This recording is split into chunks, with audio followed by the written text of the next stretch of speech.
Olá, nessa aula nós vamos falar sobre as mulheres transgêneros no esporte de alto rendimento. Então, para a gente conseguir falar sobre esse assunto, a gente tem que fazer alguma quebra de ideias. Tá? Primeiro, quebra do senso comum. A gente tem que tirar aquilo que a gente usa só como ideia na nossa cabeça e usar bases científicas para poder fazer afirmações. Então, tudo que é fora de uma base, né, de estudos, a gente considera como senso comum. É só aquilo que você acha que é verdade. Não tem nenhuma base científica para aquela afirmação.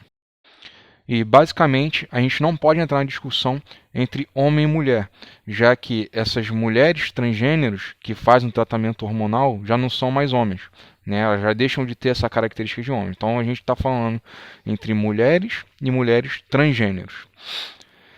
E entender que a identidade de gênero não é uma escolha. Né? Ninguém aqui escolheu ser hétero ou ser gay. Né? As pessoas nascem com essa pré-determinação. Então, ninguém tem uma identidade de gênero escolhida no caminho. Todas elas têm essa identidade no seu interior. Dito isso, vamos seguir. Então, por que temos essa discussão? Primeiro, vamos contextualizar o que aconteceu com a nossa jogadora Tiffany de vôlei. Ela que é uma jogadora de vôlei transgênero. Ela começou na Itália e ela foi a primeira atleta a ser liberada pela Federação Internacional de Vôlei a jogar em um campeonato feminino. E, claro, isso gerou uma certa revolta nas mulheres cis, né, porque elas acreditam que essa mulher transgênero, que um dia foi homem, tem alguma vantagem física em cima das mulheres. Então, para fazer essa análise, eu me baseei em dois artigos científicos em que falam um pouco sobre a trajetória da Tiffany nesse período entre 2017 e 2019, né? E uma análise da carta enviada pela ex-jogadora de vôlei Ana Paula. Ela, que é contra a participação de mulheres transgêneros no esporte feminino e se utiliza basicamente do senso comum, ou seja, daquilo que ela acredita, né, para poder embasar a sua teoria de que essas mulheres não possam participar. Então, essa é uma análise rasa, curta, tá, devido ao tempo de vídeo que a gente tem, mas a gente consegue ter uma ideia do que acontece com essas atletas e como a gente pode verificar quais são os procedimentos que estão acontecendo. Então, é interessante a gente analisar isso. Então, primeiro a gente tem que entender o que é uma pessoa transgênero. Então, ser transgênero é você ter nascido em um sexo, mas ter o sentimento de ter o sexo oposto. Então, se você nasceu homem, nesse caso, você teria o sentimento de uma mulher. Você não teria, por exemplo, libido, né, de pessoas do sexo oposto. Você teria uma libido de pessoas do mesmo sexo. E o que diz o Comitê Olímpico diante dessas mulheres transgêneros nos campeonatos? Primeiro, para competir nos campeonatos femininos, não é mais necessário ter a cirurgia de redesignação sexual, ou seja, não precisa fazer uma cirurgia de troca de sexo, não precisa tirar o órgão genital dessa pessoa para se sentir uma mulher, né?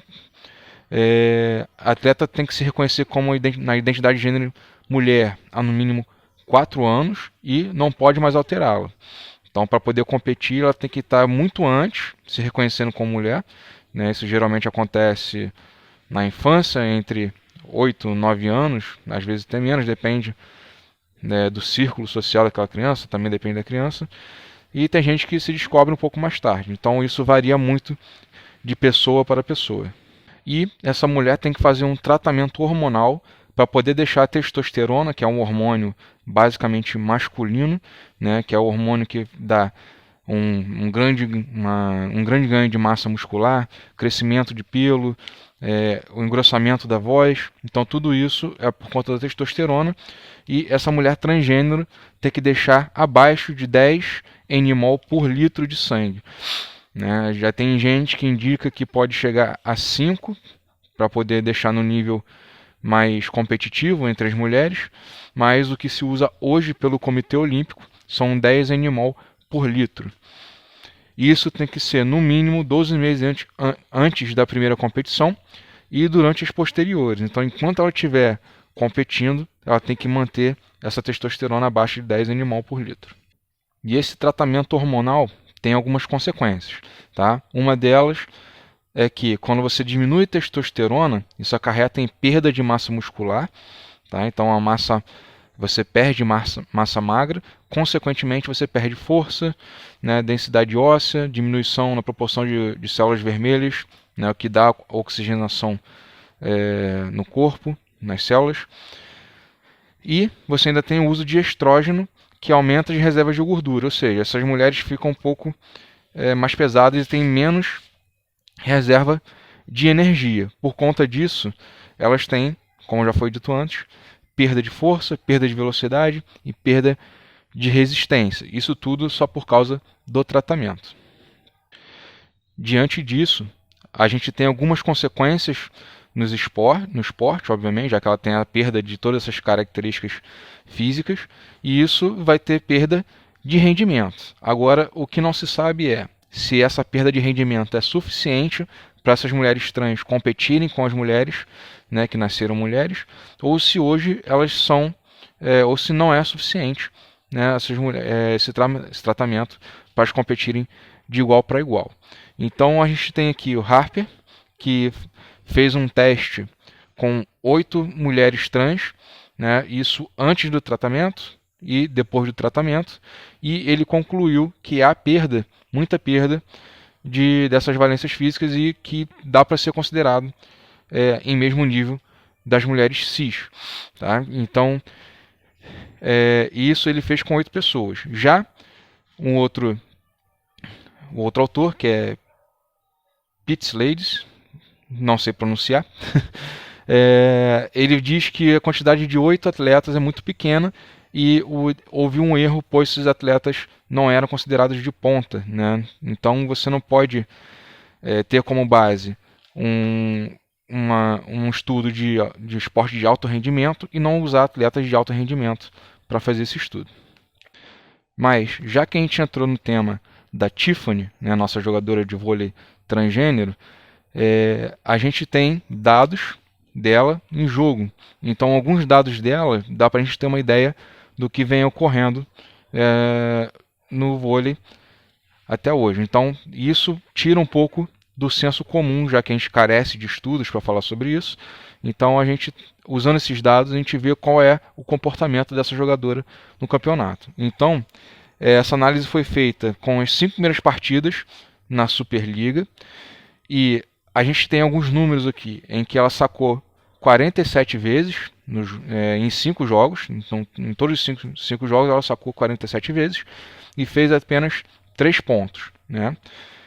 Nesses 5 jogos ela jogou 21 sets.